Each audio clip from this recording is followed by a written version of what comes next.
성공한 사람들의 독서 습관. 시미즈 가스요시. 시미즈 가스요시.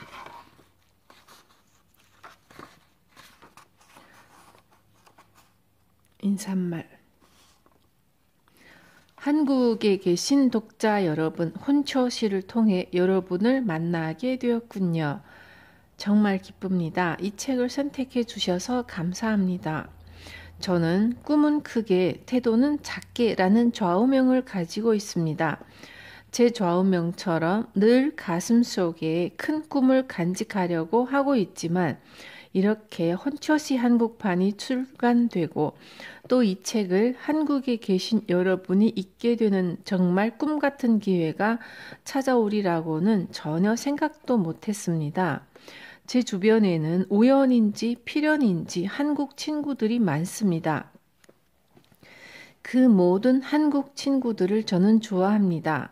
앞으로 좋은 한국 친구들을 더 많이 만나게 될 것 같네요.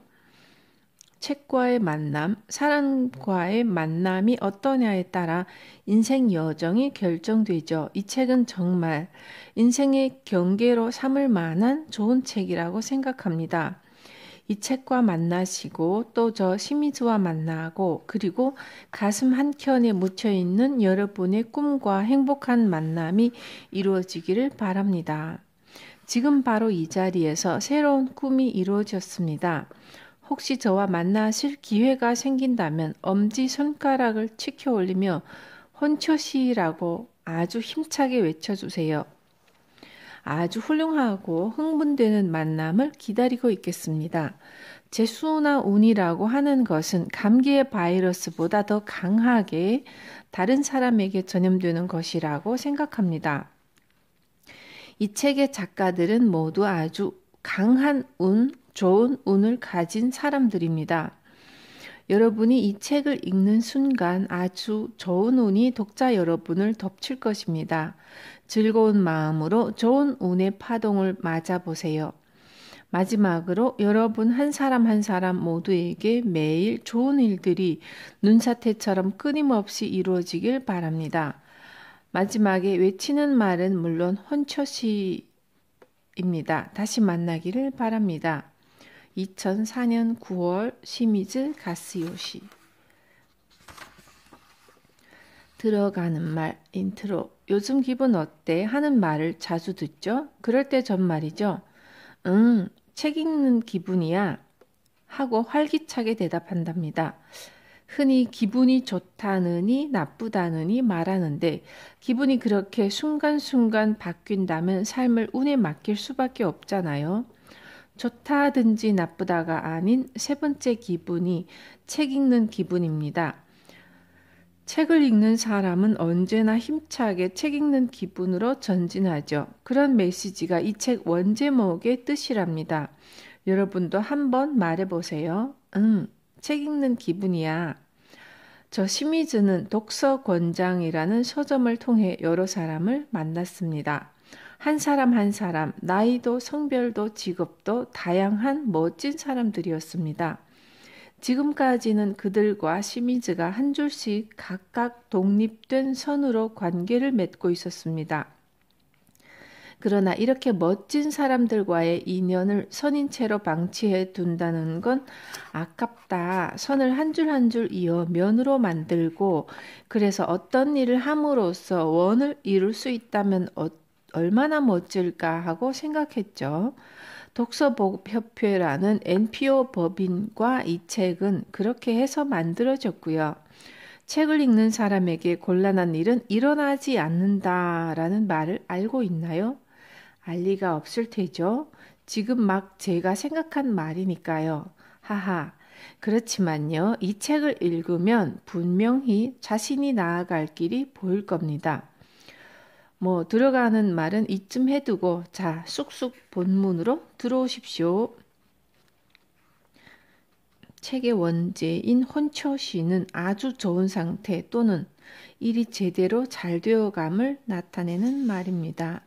시미즈 가스요시는 이 책에서 책을 읽을 때의 좋은 기분을 혼처시라고 부르고 있습니다.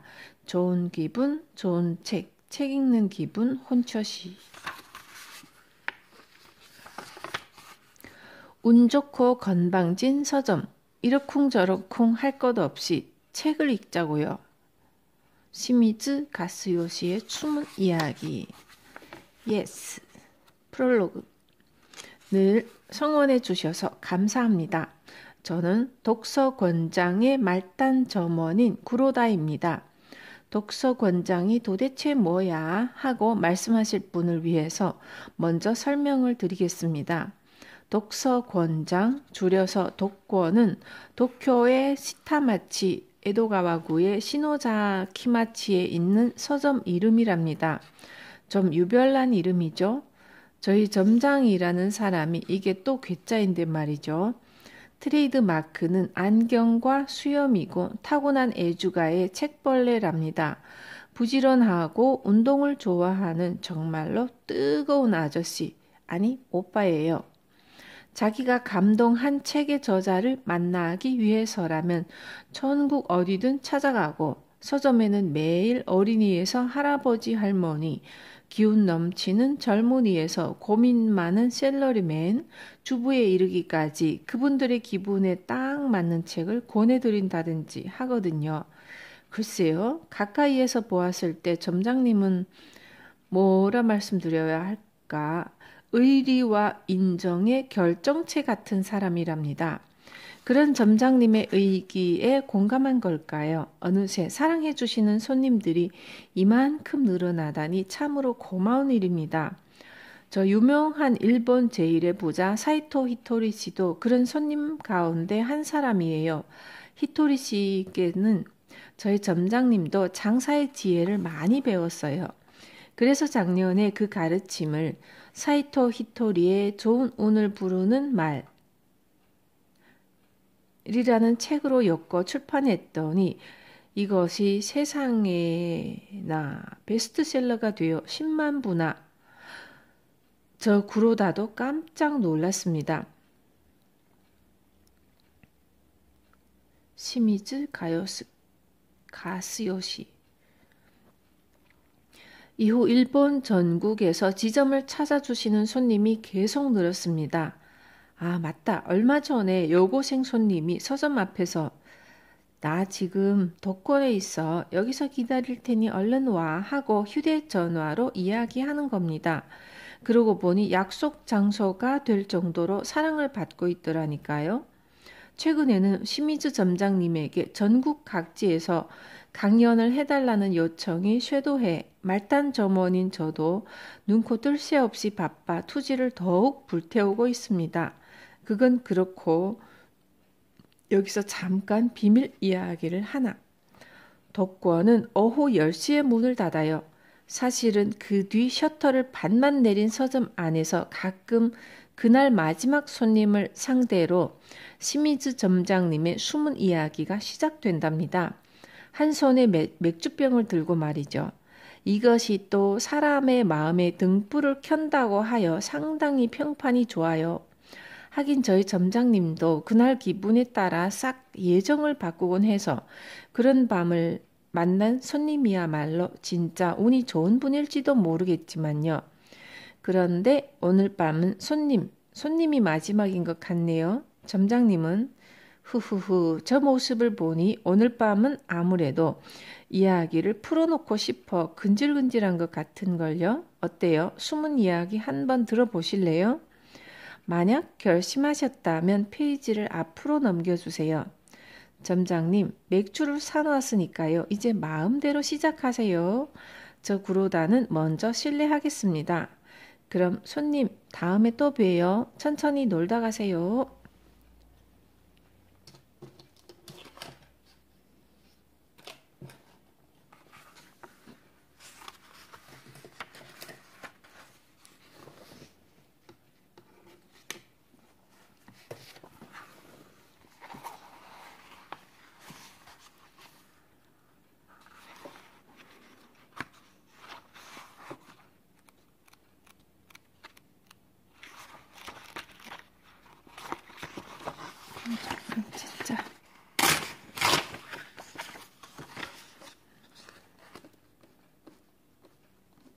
사이토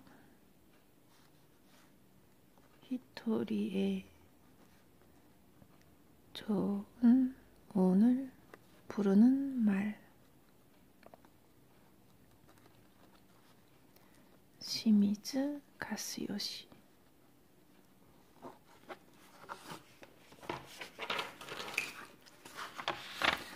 제1장 아빠 평생 서원이에요. 이봐 집 한번 으리으리하군. 치치 높으신 양반의 집인지 누구 집인지 모르겠지만 잘난 척 하지 말고 나오란 말이야. 어떤 주정뱅이가 요시다 신사이 선생님의 집을 향해 큰 소리로 호통치고 있었습니다. 이 소리를 듣자 제 머리에는 김이 모락모락 올라왔습니다. 어떤 놈이 감히 오냐. 거기서 기다려라. 엎어치기 한 판 먹여주마 하고 요시다 선생님 댁 2층 하숙방에서 두두두두 계단을 달려 내려갔죠. 그런데 캄캄한 현관 앞에 신사의 선생님이 조용히 팔짱을 끼고 옅게 웃음을 띄우며 서 계셨습니다. 허허허 그냥 내버려 두려무나. 여전히 웃는 얼굴로 내게 말씀하셨죠. 그리고 이렇게 덧붙였습니다. 다른 사람의 장단에 함께 춤을 춰서는 안 된단다. 조금 위에서 내려다볼 수 있도록 마음을 넓게 가져야 해.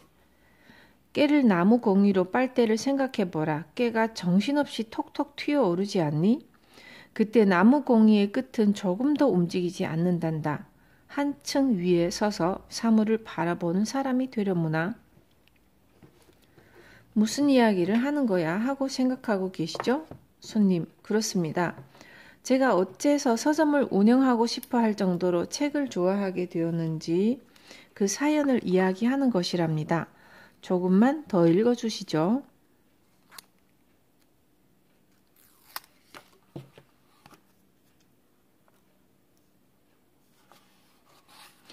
요시다 신사이 선생님은요. 일본에서 세계 최고의 다도 선생님입니다.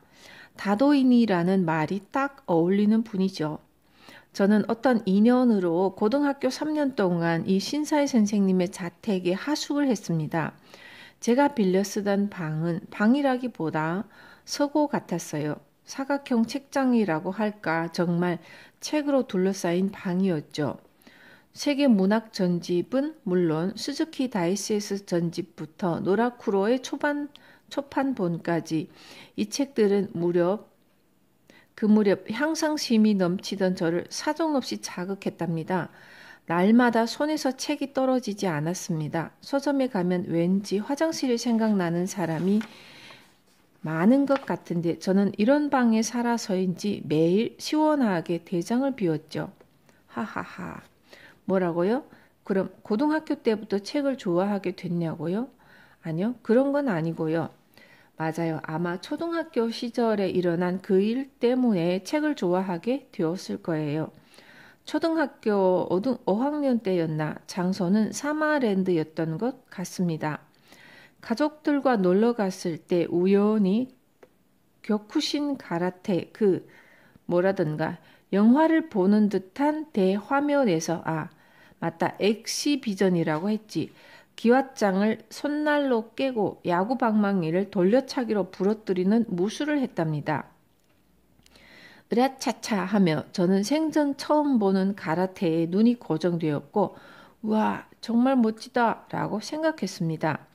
그때 오야마 마스타스라는 격쿠신 가라테를 창시한 분이 의자에 앉아 젊은이들이 으라차차 하는 모습을 가만히 지켜보고 있었어요. 그리고 한 차례 격파 시험이 끝나자 아나운서가 지금부터 오야마 마스타스 선생님의 사인회를 시작하겠습니다. 선생님의 저서 가라테 바보 일대를 구매하실 분들은 줄을 서주세요.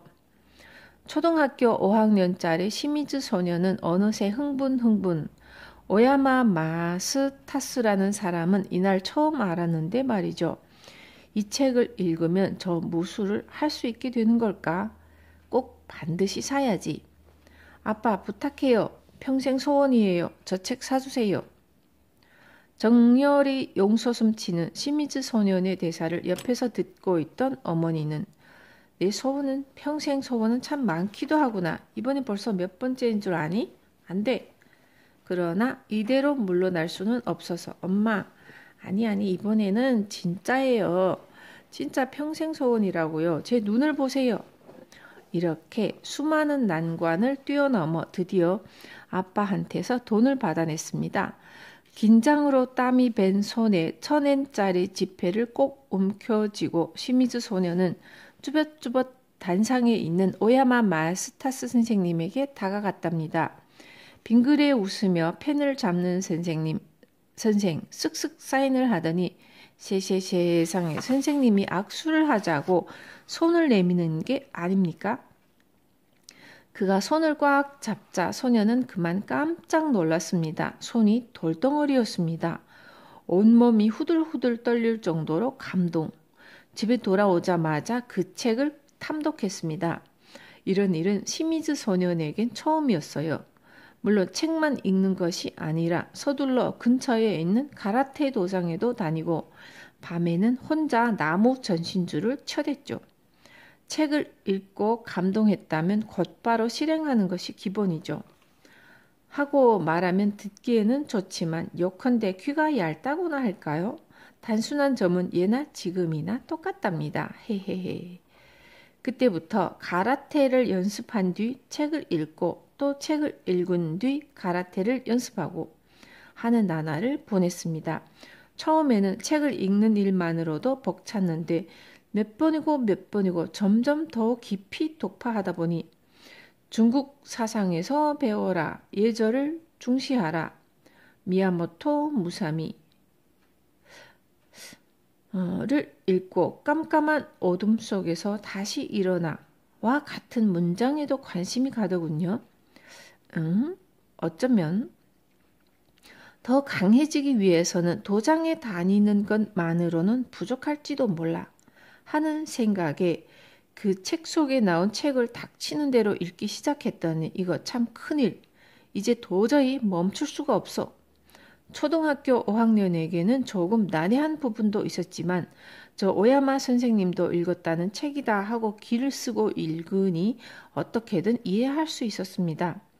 이후 다른 책도 줄줄이 읽게 되었고 그렇게 해서 지금 책벌레 아저씨 시미즈 가스요시가 탄생했답니다.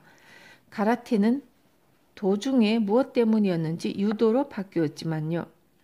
무엇을 계기로 책을 읽기 시작하는지는 정말로 알 수 없죠. 하지만 손님, 전 생각한답니다. 독서는 이런 작은 동기에서 출발하는 것이 아닐까 하고요. 일단 그 책을 사주신 부모님께는 감사해야 하겠죠? 아버지, 어머니 새삼스럽긴 하지만 감사합니다. 제2장 운 좋고 건방진 책방 아저씨로 셀러리맨이 된 지 10년째인 어느 날 대학교 유도부 선배에게서 전화가 걸려왔어요. 이번에 우리 동네에 맨션을 지을 거라네. 1층을 상가로 만들 생각인데 자네 뭔가 시작해보게. 유도부에는 선배에게 무조건 네라고만 대답해야 한다는 규칙이 있거든요. 그래서 1초도 생각하지 않고 저는 네 하고 대답했지 뭐예요. 기합을 넣어서 씩씩하게 대학교를 졸업한 지 10년도 더 지났는데 말입니다. 참 무서워요. 습관이라는 거. 어쨌든 그 전화를 계기로 셀러리맨을 그만두고 장사를 시작하는 일만을 결정했지만 그럼 무엇을 하면 좋을까? 사람들에게 물어보니 요즘에는 편의점이 잘 된다는 의견이 많더군요. 하지만 큰맘 먹고 월급쟁이를 그만두는 것이니 앞으로는 남에게 지시받지 않고 하나에서 10까지 스스로 생각할 수 있는 일로 승부를 걸어보고 싶었어요. 그럼 무엇을? 역시 좋아하는 책을 일로 삼는 것이 좋지 않을까? 그래, 그거야. 그게 좋겠어. 하고 의외로 간단히 결정해버렸습니다. 이렇게 해서 저는 전혀 미지의 세계에 발을 들여놓게 되었답니다. 그나저나 서점을 열기로 했으니까 움직이기 시작해야지.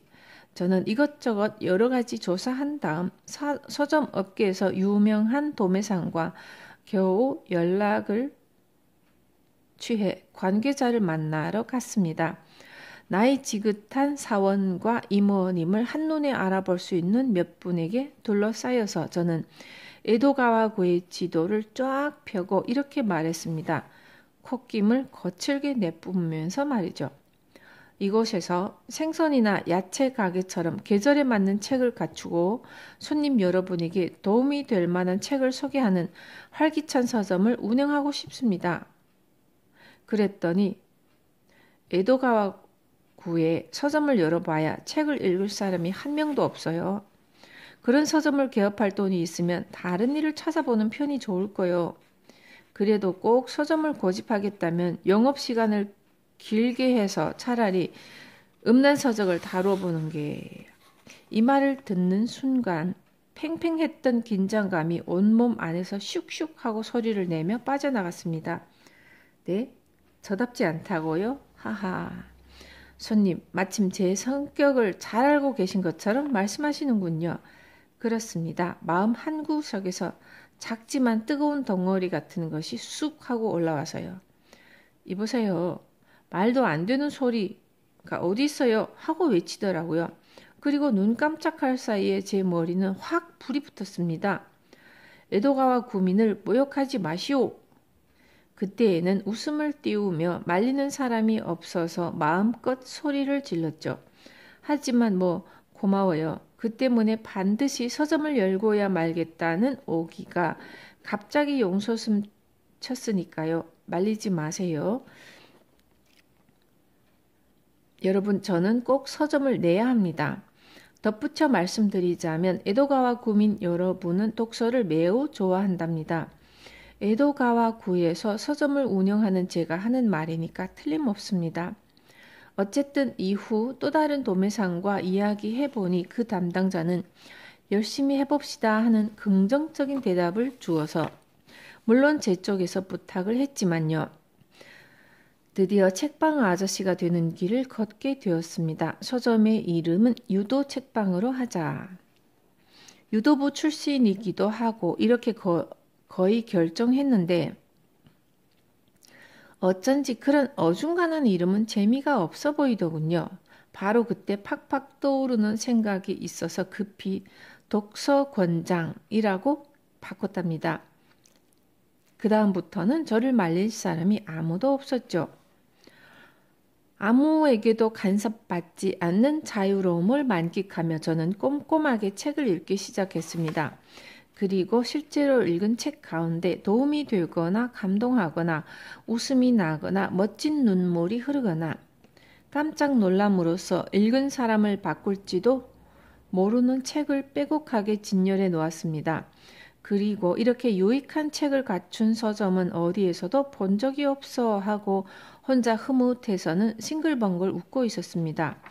후후후, 이제 곧 우리 서점의 책들에 감동한 어떤 훌륭한 사장님이나 대통령이 나타나서 이 책 정말로 좋군요. 1000권 정도 주문하고 싶습니다 하고 아무렇지도 않은 듯 말할 것이라 확신했습니다. 그래서 매일 열심히 청소하며 그런 분을 기다리고 있는데 바로 일본 제1의 부자 사이토 히토리 씨가 찾아온 겁니다.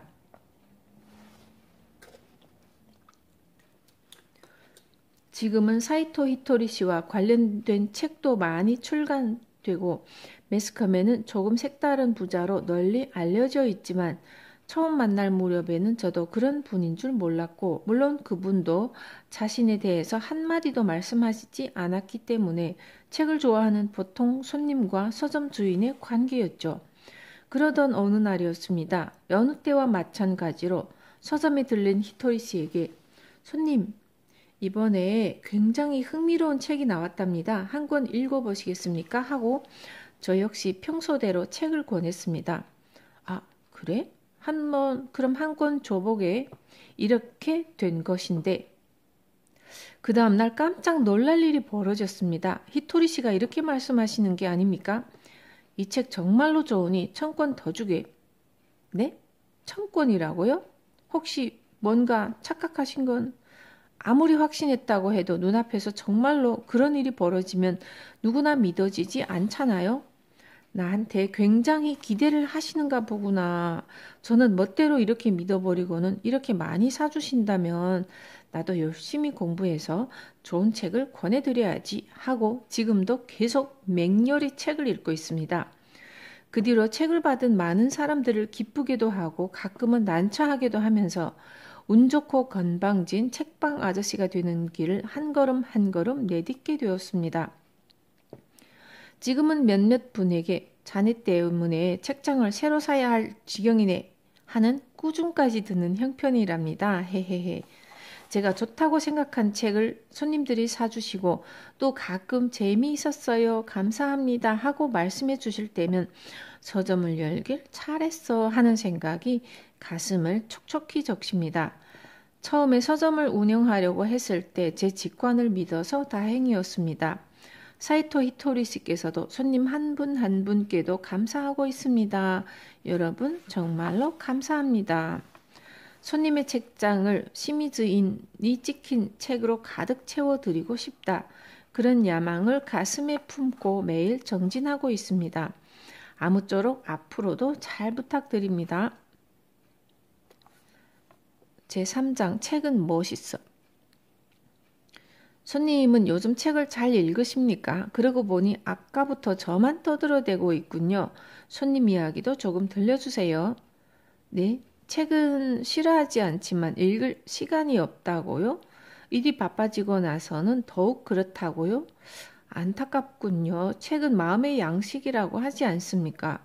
책을 읽지 않으면 마음이 야윈답니다. 또 제가 말을 하게 되지만요. 하루는 바나나처럼 보이는 손님이 찾아와서 뭐 좀 재밌는 책 없냐? 하고 퉁명스럽게 물으시더군요. 저는 부드럽게 이 책을 한번 읽어보시겠어요? 하고 권했는데 뜻밖에도 순순히 사가시더라고요.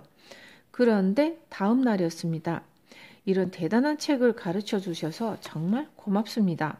하며 그 갈색 머리를 깊이 숙여 인사하는 게 아닙니까? 참으로 기쁘더군요. 또 어느 날은 신사 한 분이 싱글벙글 웃으며 다가오더니 이런 말씀을 하시대요.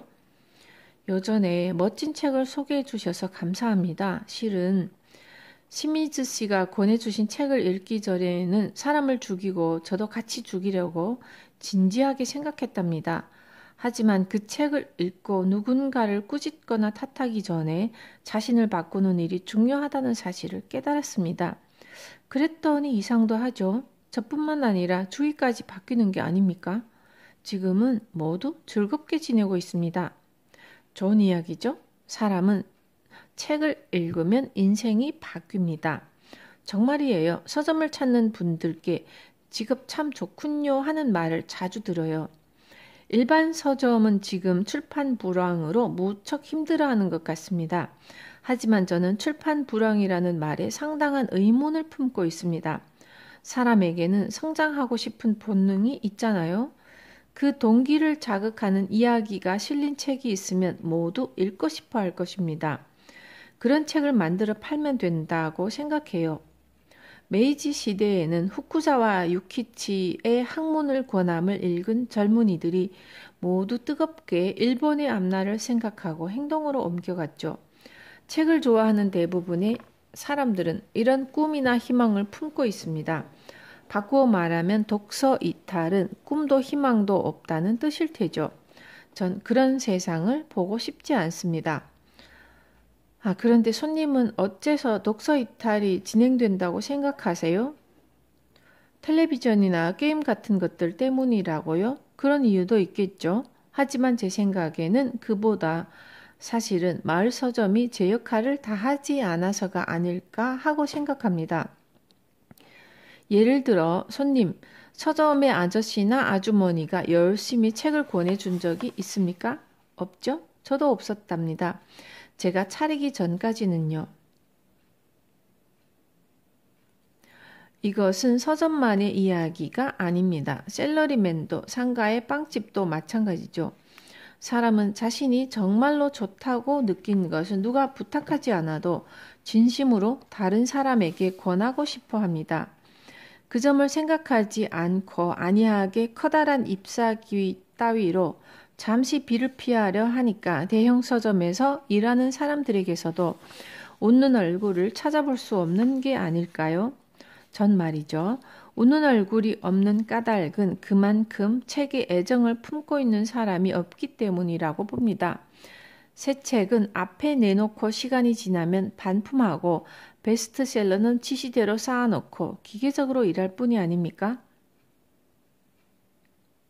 사실은 손님의 목소리를 누구보다도 잘 아는 마을 서점이 가장 열심히 공부해서 책을 권하지 않으면 아무런 의미도 보람도 없지 않나요? 하지만 서점에는 원래 드라마가 있답니다. 얼마 전에도 문득 서점 안을 둘러보니 서서 책을 읽고 있는 젊디 젊은 여자의 등이 부들부들 떨리고 있더군요. 무슨 일인지 궁금해서 그 손님에게 조심조심 다가가 보았습니다. 눈이 새빨갛더군요. 눈물이 살짝 번져 있고요. 손에 든 책의 제목을 보니 정성을 다해 살자, 뭔가가 바뀐다를 읽고 있더군요.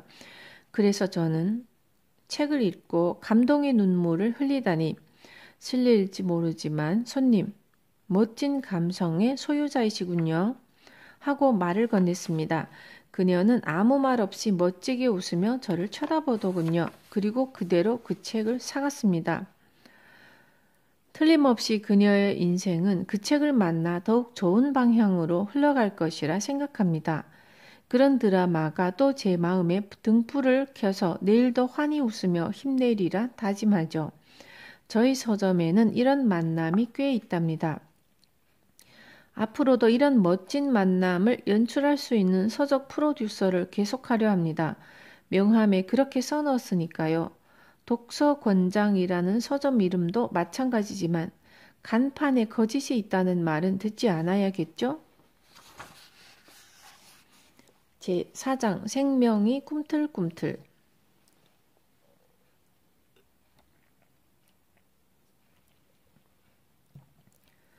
이쯤에서 제 이야기는 옆에다 치워두고 인생을 살아가는 데 도움이 될지도 모를 좋은 이야기를 잠깐 해볼까요? 흔히 사람의 목숨은 지구보다 무겁다고 말합니다만 이것은 매우 중요한 사고방식입니다. 그런데 손님, 목숨이 무슨 뜻인지 생각해 본 적 있습니까? 목숨, 명이라는 한자를 하나하나 뜯어보면 사람 인자는 한 번 두드려 맞는다는 뜻으로 이루어져 있습니다. 산호라면 좋은 일도 일어나고 나쁜 일도 일어나죠. 두드려 맞는 것이 목숨이라면 조금 곤란한 일이 생기는 게 당연할 테죠. 그런 어려움을 헤쳐나가는 것이 인간이며 우리 선조가 지나온 길입니다. 우리 인간의 목숨은 한 사람 한 사람이 살기 위한 지혜 그 자체입니다. 살기 위한 지혜는 옛날부터 생활 속의 가르침으로 전해져 왔습니다. 언제쯤 모내기를 할까 하는 일부터 시작하여 마음을 가지런히 하기 위해서라도 신발을 가지런히 놓자 라든지 인사는 공손하게 꼭 하자라든지 말이죠. 자기 한 사람만을 위해서가 아니라 서로 도우며 살아가기 위한 지혜로 전해 내려왔죠. 학문도 그런 지혜를 더욱 깊게 하기 위해 존재했습니다. 그런데 어느 사이엔가 살기 위한 지혜를 전달하는 일이 까마득하게 잊혀지고 입시 전쟁이 상징하듯이 시험 성적만 좋으면 된다는 가치관이 우리 사회에서 중심을 이루게 되었군요. 하지만 말이죠. 아무리 좋은 대학을 나와도 아무리 좋은 회사에 근무해도 그것이 나쁘다는 말은 아니지만 원래 그런 것은 사람의 가치와는 전혀 관계가 없죠. 그보다는 살기 위한 지혜를 얼마나 배우며 살아가고 있는지, 주위 사람이나 젊은이에게 얼마나 전달하고 있는지, 그것이 사람의 매력이라고 생각합니다. 목숨은 그렇게 부풀려져 사람에게서 사람으로 전달해가는 것입니다. 그럼 살기 위한 지혜를 몸에 익히려면 어떻게 해야 할까요? 그 답은 역시 독서입니다. 책으로 선인의 목숨을 배우고 책으로 자신의 목숨을 빛내고 살기 위한 지혜를 다른 사람에게 전달하여 한 사람 한 사람의 목숨이 역사에 참여하는 것이죠. 그래서 저는 결심했답니다. 사는 지혜를 전달하기 위해서 그리고 더더욱 여러분의 목숨을 빛나게 하기 위해서 독서 보급에 이 몸을 바치자고 말이죠. 이렇게 말하면 조금 허풍이지만 저 시미즈 가스요시는 진심으로 여러분의 목숨을 구하는 열정에 활활 불타오르고 있습니다. 이런 생각에 서둘러 NPO 법인 독서 보급 협회라는 단체를 만들었습니다. 하하하, 아이디어가 떠오르자마자 바로 실행에 옮기다니 여전히 저답다고요? 저 혼자만의 힘으로는 아무것도 이룰 수 없을 테죠. 하지만 회원 여러분의 힘을 빌리면 그것은 점점 부풀어 올라 크디 큰 태양이 될 것입니다. 자, 시작이다. 성난 파도같이. 저는 언젠가 만난 책 한 권에 내내 큰 도움을 받았습니다. 그래서요, 책에서 뭔가를 얻어내는 사람이 한 명이라도 있다면 그에게 멋진 책을 꼭 소개해주고 싶어요. 책은 저자의 의식입니다. 겉만 핥아서는 안 돼요. 진지하게 마주서야 합니다. 책을 한 권 읽고서는 재미있었어 라든지 시시했어 하고 바로 말하는 사람이 있습니다. 하지만 그 책에서 좋은 점을 찾으려는 마음가짐으로 읽으면 대체로 하나나 둘쯤은 반드시 멋진 문장을 만날 터입니다. 그런 말이 모르는 사이에 여러분의 마음 서랍에 들어가 있다가 곤란한 일에 부딪혔을 때 문득 떠올라 크게 도움을 주죠. 무엇이든 그렇겠지만 고집스러워지면 그것으로 끝이므로 마음이 부드러운 사람은 틀림없이 이런 서랍을 많이 가지고 있지 않을까요? 여러분에게 최고의 책이 어느 모르는 곳에서 가만히 여러분을 기다리고 있습니다. 그러니까요, 서점에 가서 책을 이것저것 들어보세요. 학자가 되려 한다면 어려운 책도 필요하겠지만 저를 포함해 그렇지 않은 사람이 훨씬 많으므로 다가가기 쉽고도 생활에 도움이 될 만한 책으로 충분합니다. 만약 스스로 찾기가 어렵다면 저에게 말씀해 주세요. 여러분의 마음에 꼭 맞는 책을 추천해 드리겠습니다. 헤헤헤, 손님도 꽤 열정적이시군요. 이거 정말 기쁩니다. 그런 말을 기다리고 있었습니다. 당당하게 지나가다. 전력의 귀신. 마스나가 야스자에몬. 고지마 마토시 지음. 이 책은 신조사에서 출판되었다가 절판되었는데 사이토 히토리 씨가 추천하기에 친구가 경영하고 있는 헌책방을 뒤져 바로 읽어보았습니다. 한번 책을 펼치자 정말 멈출 수가 없더군요. 그만큼 재미있고 무엇보다 가슴 밑바닥이 뜨겁게 불타올랐습니다. 이런 느낌을 청춘이라고 말하는 걸까요? 헤헤헤, 참 많이 더웠네. 그래서 제가 출판사 동양경제신문사에 찾아가서 출판을 부탁했습니다. NPO 법인 독서보급협회의 첫 번째 추천 도서라고 할 수 있는데 책을 읽으신 분들이 벌써 감동과 감사의 편지를 많이 보내주셨습니다.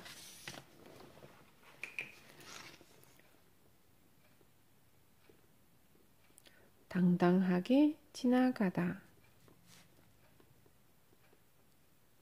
전력의 귀신.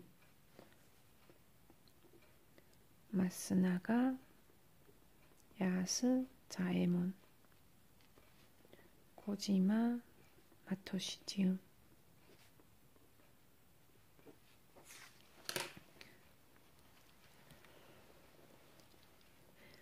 이럴 때 다시 한번 책의 힘이 대단하구나 하고 감탄하죠. 이 책은 바로 목숨을 전하는 책이랍니다.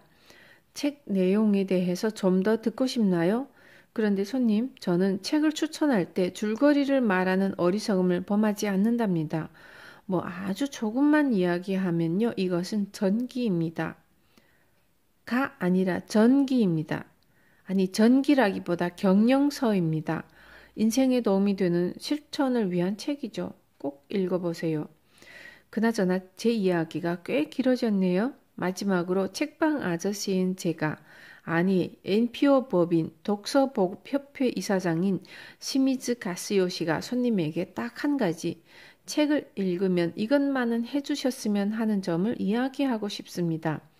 예를 들면 손님, 이 책에서 손님이 발견한 목숨, 살기 위한 지혜는 무엇입니까? 만약 깨달았다면 그것을 곧바로 다른 사람에게 가르쳐 주십시오.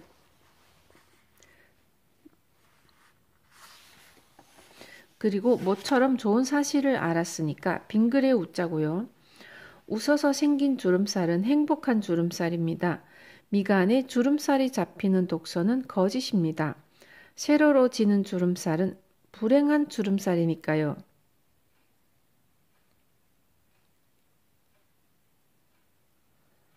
아이는 부모의 등을 보며 자란다는 말이 있지 않습니까? 책을 읽고 싱글벙글 웃는 부모를 보며 자라는 아이는 틀림없이 행복한 표정을 짓고 있을 것입니다. 아이가 행복하게 웃는 사회 참 좋아 보이지 않습니까? 웃음은 행복을 실어다 줍니다. 그리고 웃음은 주위로 퍼져나가죠. 사방을 온통 웃음바다로 만들어 보지 않겠습니까? 사실 이런 말은 오늘날 상식이라고 해도 좋을 정도로 어떤 책을 보든 나와 있죠. 그러니까요, 책을 읽고 정말 그래, 좋은 사실을 배웠군 하고 생각했다면 그 자리에서 실천하는 일을 잊지 맙시다. 제 주위에도 책과의 만남으로 자신에게 커다란 기적을 불러들인 사람이 많습니다. 행복이라는 전염병이 많이 기운차게 퍼져나가고 있답니다. 그 비결이라면 역시 책을 읽은 즉시 실천하는 것이죠. 지식은 가지고만 있어서는 아무런 도움도 되지 않습니다. 실천을 해야 비로소 지혜가 진화되죠.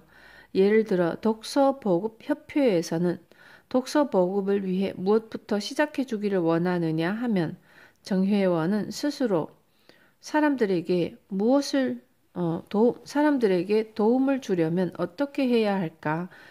어떻게 해야 모든 사람들을 기쁘게 할 수 있을까를 진지하게 고민해 보기를 바랍니다.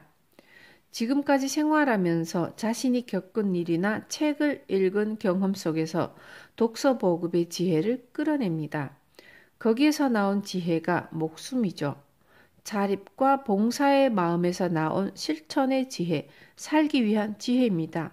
우리는 그 지혜를 격려하려 한답니다. 어디에 사는 누군가가 무엇을 해주기를 기다리는 시대가 아닙니다.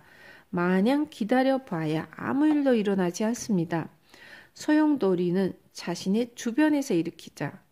그 정열적인 도움에 힘을 쏟는 것이 NPO 법인 독서보급협회의 역할입니다. 손님이 지금 읽고 있는 이 책도 정말로 좋은 책이라고 생각합니다. 일본 제1의 부자에서 기공사, 교육 전문가까지 지금 반짝반짝 빛나는 행복으로 풍요로운 사람들이 정중하고 알기 쉽게 독서의 재미와 매력을 이야기하고 있죠. 이런 책은 책방 아저씨인 저도 지금까지 본 적이 없습니다. 그러니까요. 아무쪼록 몇 번이고 몇 번이고 되풀이해 읽어 그 맛을 깊이 음미해 보시기 바랍니다.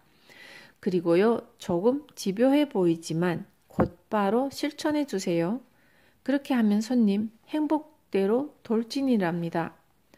어때요? 지금까지 제 이야기를 들었으니 이러쿵저러쿵 할 것 없이 무조건 읽어야 해요. 손님, 웃는 모습이 예쁘시군요. 바로 그거예요. 그 웃음을 기다리고 있었습니다.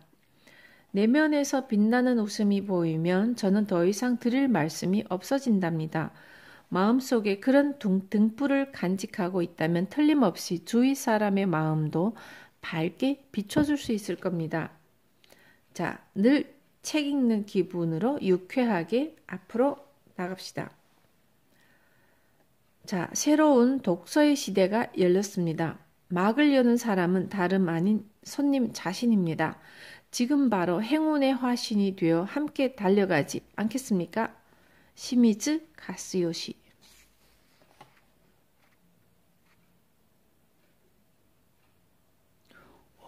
저자 소개 시미즈 가스요시. 독서권장 대표. 직장 생활을 접고 정말 재미있는 책을 팔고 싶다는 생각에서 1995년에 서점 독서권장을 열었다. 읽으면 도움이 되고 독자에게 영향을 줄 만한 책을 팔겠다는 이념으로 경영하고 있다. 독서권장은 고액 납세자로 유명하며 긴자 일본 한방연구소 긴자 마루칸의 창설자인 사이토 히토리의 단골 서점이기도 하다. 저서인 사이토 히토리의 좋은 운을 부르는 말은 베스트셀러가 되기도 했다.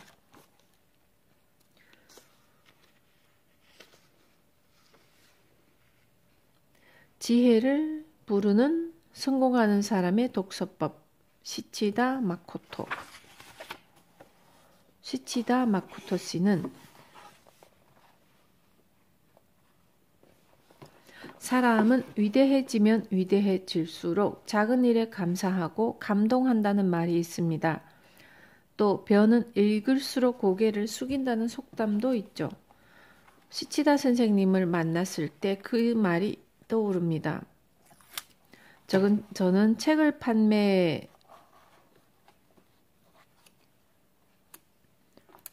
책을 판매하러 선생님의 강연회에 자주 나가는데요. 그때마다 시치다 선생님은 손님들 속에 섞여 직접 판매장까지 찾아오십니다. 제 책이 요즘 아주 잘 팔린다죠?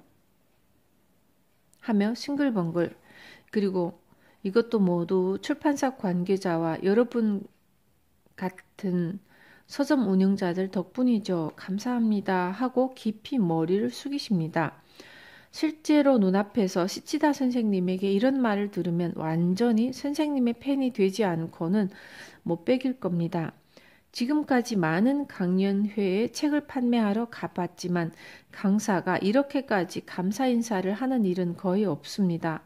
저희 직원들 사이에서는 시치다 선생님이 가장 인기가 좋답니다. 성공은 독서에서 시작된다.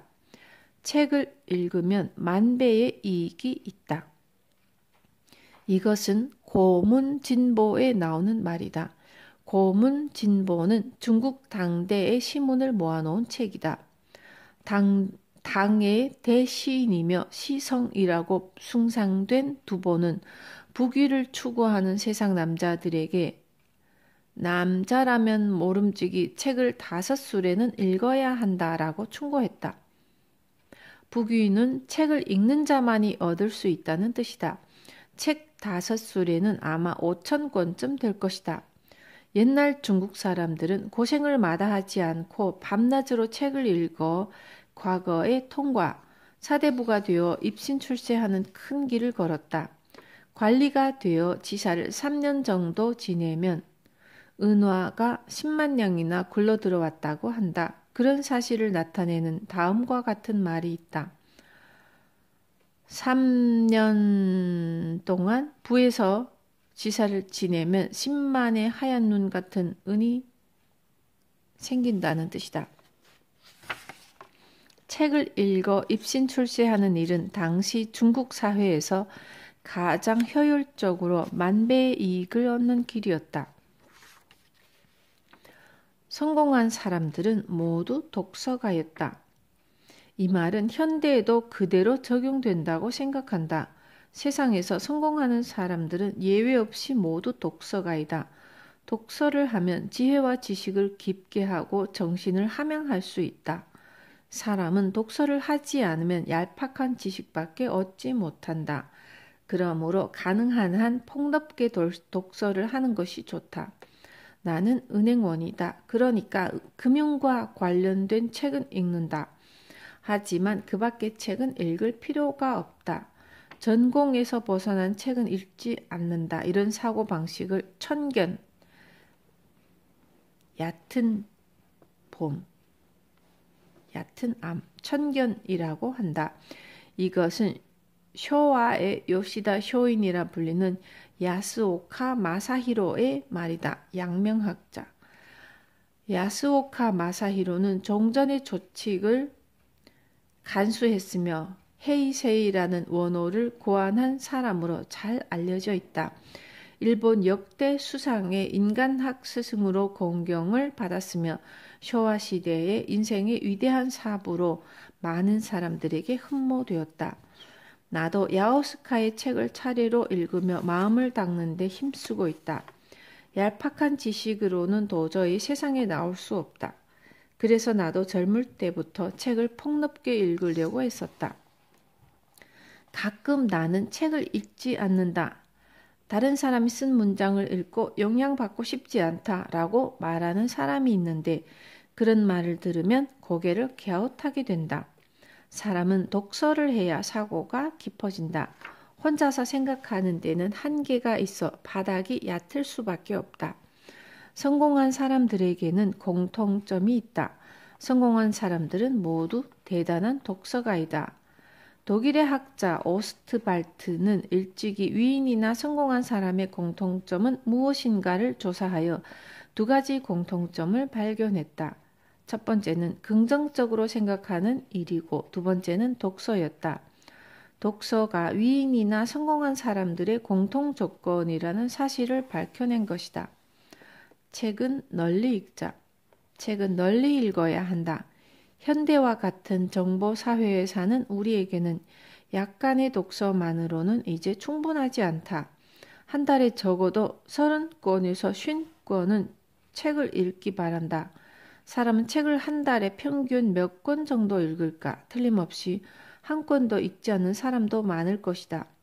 가령 평균 3권을 읽는 사람이 있다면 그 사람은 전혀 읽지 않는 사람보다 3배 이상 살아있는 지혜나 지식을 몸에 익힐 수 있을 것이다.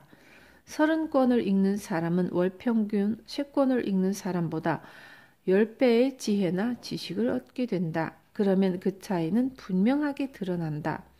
독서는 지혜와 정보, 통찰력을 주며 다른 사람과 다른 인간적인 깊이를 준다. 독서가 지혜를 좌우한다. 신음어라는 명대에 쓰여진 책이 있다. 이것은 여신오라는 명나라 유학자로 오랫동안 관직에 있으며 중앙의 요직과 지방의 장관 등을 역임한 사람이 쓴 책이다. 고급 관료이므로 태평무사하게 인생을 보냈으리라 생각되지만 꼭 그렇지도 않다. 자존심이 강하고 불같은 성격 때문에 주위 사람들과 조화를 이루지 못해 고민하고 괴로워한 흔적이 엿보인다. 신음어도 그런 생활을 보내면서 얻은 생생한 지혜를 엮은 책이다. 신음어는 지금도 자기를 개발하고 싶어하는 사람들이 많이 읽는다. 이 책의 인격이라는 두 글자는 유복의 관문이다 라는 말이 나온다. 가만히 참느냐 아니면 감정을 폭발시키느냐가 행복과 불행을 기르게 된다는 뜻이다. 자신의 경험을 통해 절실하게 느낀 말일 것이다. 독서에 대해서는 다음과 같은 말이 있다. 지혜는 책을 읽느냐 읽지 않느냐에 달려있다. 책을 읽으면 지혜로워지고 읽지 않으면 어리석어진다는 뜻이다. 사람의 능력은 일부 뛰어난 사람만 신에게 부여받는 것이 아니다. 성공할 수 있는 기회는 모든 사람에게 공평하게 찾아온다. 단지 기회를 살리지 못하는 것뿐이다. 성공하는 사람과 그렇지 않은 사람의 큰 차이는 무엇일까? 그것은 천재에 대해 연구한 오스트발트의 말대로 독서를 하느냐 하지 않느냐의 차이이다. 독서를 하면 혼에 불이 켜진다. 그러면 사람이 달라진다. 독서가 사람을 바꾸는 것이다. 가능하면 독서 목록에 전기도 써놓도록 하자. 많은 사람이 전기를 읽으며 혼의 불을 밝히고 꿈을 이루었다. 컴퓨터 업계를 평정하여 세계에서 손꼽히는 부호가 된 빌 게이츠를 모르는 사람은 없을 것이다. 그도 전기를 좋아하여 과학자와 정치가의 전기를 즐겨 읽었다고 한다. 전기가 그의 혼에 커다란 불을 밝힌 것이다. 책 속에는 아이디어가 가득. 젊은 시절에 나는 어떻게 아이디어를 만들어낼까라는 책에 특히 흥미를 가졌다. 남들과 다른 아이디어를 잇따라 내고 싶다는 바람이 절실했기 때문이다. 이 책은 지금 절판되어 구할 수 없다. 요즘에는 아이디어를 받아라. 스티브 리브킨, 프레이저 사이텔 지음이라는 책이 괜찮다. 어쨌든 그 책에서 아이디어를 내는 방법을 배운 덕분에 지금은 어떤 주제에 대해 생각하려 하면 금세 10에서 20가지 정도의 아이디어가 떠오른다. 이것도 아이디어에 대한 책을 많이 읽은 덕분이다.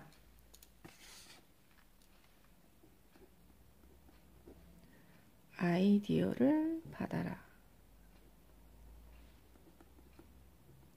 스티브 리브킨, 프레이저 사이텔.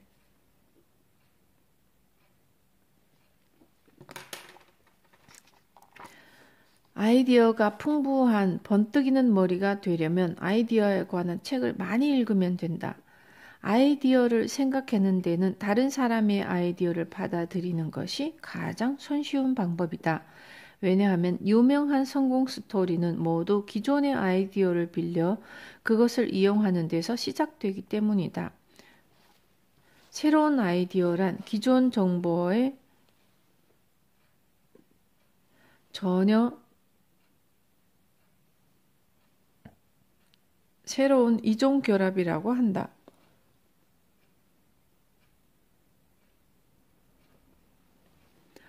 뛰어난 생각 가운데 완전히 독창적인 것은 별로 없다. 기존의 생각을 조금 가공하여 별개의 생각으로 바꾼 것이 대부분이다.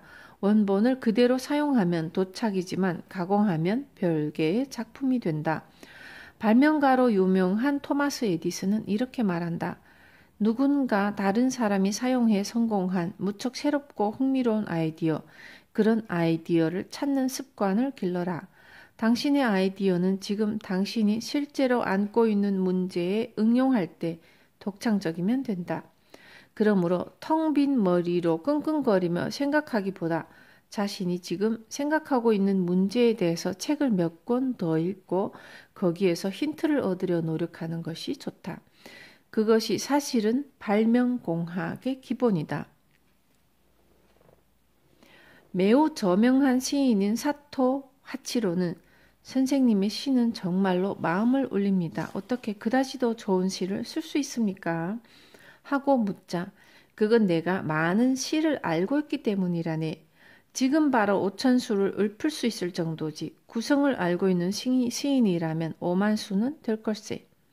그렇게 머릿속에 들어있는 시 하나하나가 시를 지을 때 도움을 준다네 하고 대답했다.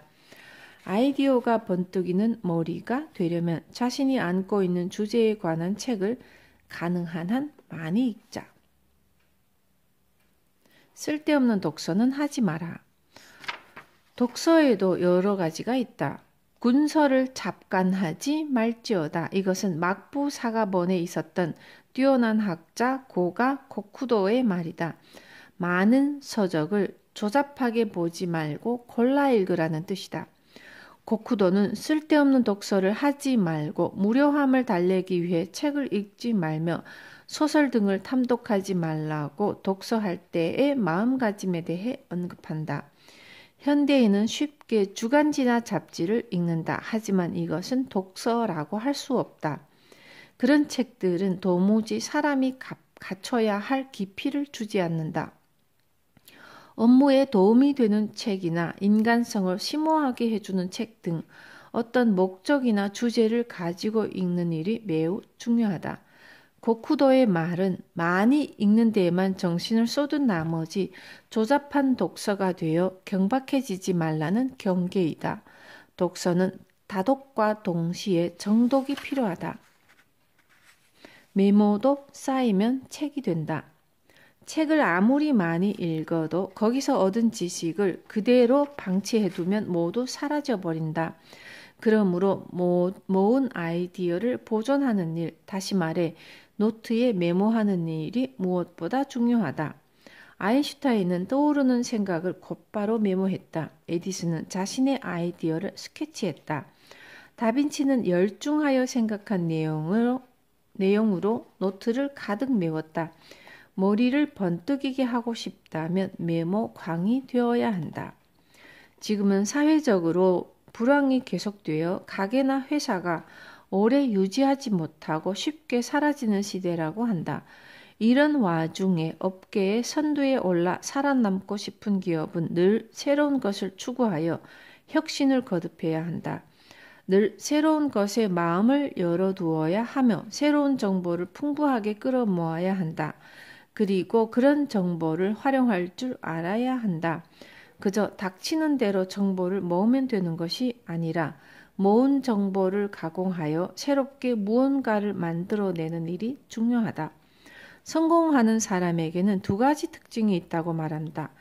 그중 한 가지는 명상하는 습관이다. 명상을 하면 명상 중에 번뜩이는 아이디어를 찾을 수 있다. 그러므로 성공하려는 사람에게 명상은 필수 조건이다. 또 한 가지는 성공하는 사람은 모두 메모광이라는 것이다. 그렇다면 우리도 메모를 하자. 나도 책을 읽으면 반드시 메모를 해둔다. 나는 지금 연거푸 책을 쓰고 있다. 거의 한 달에 한 권씩 책을 낸다. 이것은 젊을 때부터 폭넓게 독서를 한 덕분이라고 생각한다. 독서 덕분에 아이디어를 풍부하게 끌어낼 수 있어서 새로운 책을 잇따라 쓸 수 있는 것이다. 최근에는 내가 쓰고 싶은 책이 아니라 출판사에서 정한 주제로 책을 써달라는 의뢰가 들어온다. 가끔 시간이 나면 일주일이나 열흘 정도를 들여 책을 써주기도 한다. 어떻게 이런 일을 할 수 있는가? 그 비결은 폭넓게 흥미를 가지고 널리 책을 읽으며 심금을 울리는 부분을 빼곡하게 메모하는 데 있다. 책을 아무리 읽어도 메모하지 않으면 아무것도 남지 않는다. 그러므로 독서와 함께 세세하게 메모하는 습관을 길러야 한다. 책을 읽으면 자세히 메모를 하고 주제별로 정리해 두는 것이 좋다. 그렇게만 하면 어떤 일에 대해 글을 써야 할 때 필요한 자료를 금방 갖출 수 있다. 책을 쓰는 일은 모아진 자료를 자신의 사고방식이라는 양념을 쳐서 정리하는 작업이다. 책은 그렇게 세상에 나온다.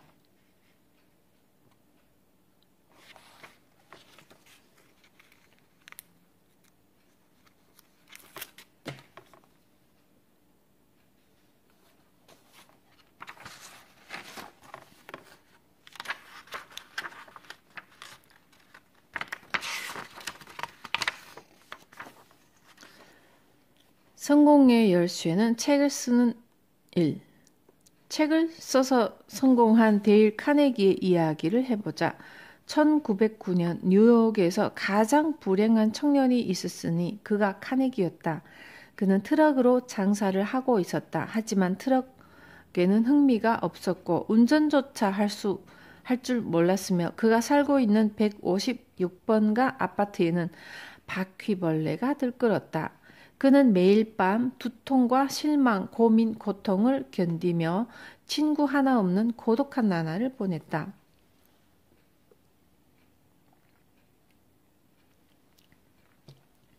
카네기의 소원은 책을 읽고 책을 쓰는 일이었지만 좀처럼 시간이 나지 않았고 그래서 그는 큰 결심을 하게 되었다.